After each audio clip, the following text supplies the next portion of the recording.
वैसे देखिए, हम तो तैयार हैं, चाहे दीपावली के लिए या फिर शादी के फंक्शन के लिए। मुझे लगता है कि हम दोनों अटेंड कर सकते हैं। तो चलिए ना, वहाँ मन्नत और विक्रांत की शादी की तैयारियां जोर शोर से हो रही हैं। हम भी शामिल हो जाते हैं क्योंकि we are dressed for the occasion, नहीं?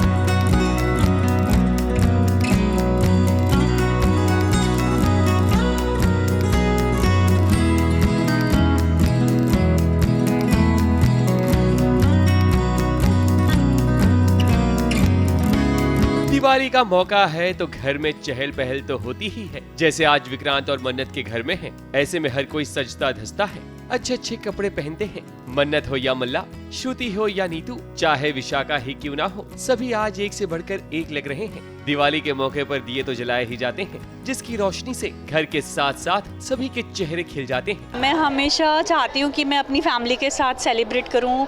मैं उज्जैन से हूँ तो मैं हमेशा उज्जैन जाती हूँ, इस बार भी जा रही हूँ अपनी फैमिली के साथ दिवाली मनाने के लिए। बहुत रेयर ऐसा होता है कि मैं मुंबई में रह पाती हूँ। इस बार मैं यहीं रह के दिवाली मनाऊंगी एंड मेरी साइड से आप सभी को दिवाली की ढेर सारी शुभकामनाएं। Have a happy Diwali and safe Diwali.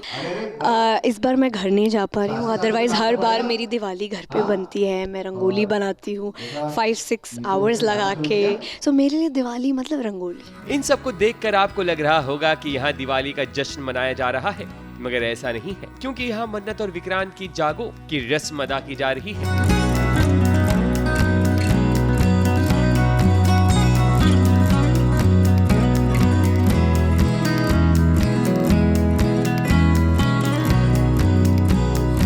जहां रात भर गाने बजाए जाते हैं और खूब डांस किया जाता है। मन्नत और विक्रांत की शादी होने वाली है, ऐसे में जागो की रस्म शुरू करने से पहले माँ दुर्गा को चुनरी चढ़ाई जाती है, और ये चुनरी कोई और नहीं बल्कि धैर्य लेकर आया है। ये पंजाबी रस्म है जो करने जा रहे हैं लोग जागो की।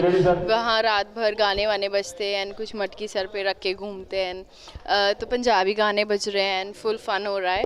एवरीबडी इज़ इंजॉइंग एंड सबका लुक बहुत अच्छा है, डिफरेंट है, कंफर्टेबल है नाइट के हिसाब से। सो या इट्स फन। ये एक बड़ी इंटरेस्टिंग रस्म है। ये मटकी के थ्रू की जाती है। अभी आप एपिसोड में देखेंगे तो आपको समझ में आएगा। बेसिकली ये माता की हम पूजा भी करेंगे और भगवान जी से मानेंगे कि इनकी शादी सक्सेसफुल हो, ये लोग हमेशा खुश रहें, आशीर्वाद चाहिए उनका। मगर यहाँ भी एक ट्विस्ट नजर आया, और ये ट्विस्ट कोई और नहीं बल्कि विशाखा लेकर आती है। विशाखा को पता है कि रोनी की गर्दन अब उसके कब्जे में है, इसलिए तो जब मन्नत और रोनी से विशाखा बात कर रही होती है, तब वहाँ विक्रांत पहुँच जाता है और वो ये जानने की कोशिश करता है कि आखिर क्या बात हो रही है। पर यहाँ विशाखा गेम खेल जाती है, ये कहकर कि रोनी साहब कह रहे हैं कि जागो की रस्म की शुरुआत कोई और नहीं बल्कि विशाखा करे। मन्नत परेशान है क्योंकि विशाखा जी कहीं ना कहीं बार बार नीतू मैम का जो हक है वो छीनने की कोशिश कर रही हैं, तो इसीलिए मन्नत परेशान है। और नीतू मैम की साइड ऑफ द मतलब मन्नत को ये यकीन नहीं हो रहा कि रोनी सर इतने अच्छे इंसान हैं, इतना वरिड है। जब वो पूजा भी कर रहे थे, चुनरी चढ़ा रहे थे माता रानी को, तो वो सुन रही थी कि वो कितने कंसर्न्ड है।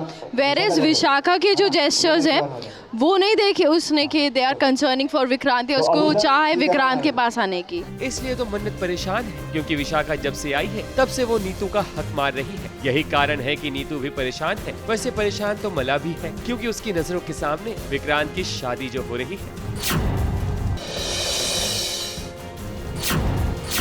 चाहे कोई जले या ना जले, अब तो किसी भी हाल में विक्रांत और मन्नत की शादी होकर रहेगी।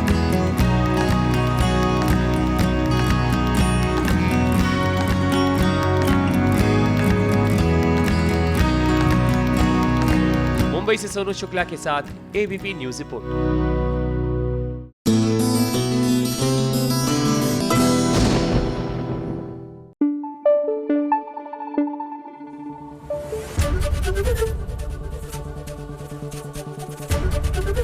एबीपी न्यूज आपको रखे आगे।